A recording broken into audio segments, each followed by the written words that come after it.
Stop, nu mai țipa aici. Da? Mă făcea praf, frate. Vă întreb pe dumneavoastră un lucru. Nu mă Vă întreb un lucru pe dumneavoastră. Ascultați puțin. Ascultați puțin. Chemăm ambulanță. Nu mă țipați. Chemăm ambulanță dacă e nevoie.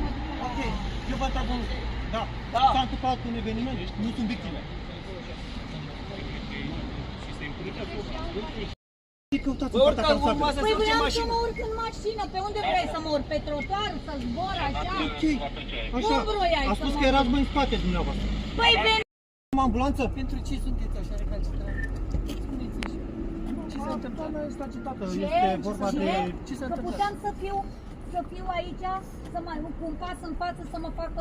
Da, doamne, am înțeles ce spuneți, dar calmați-vă. Dacă cu parcă s-a întâmplat un Nu eveniment mă lua tu rutier, pe mine așa, te rog. Hai că Te rog să te nu- cum să vă iau? Te rog să nu Cum mai să vă lasă iau? mă fac.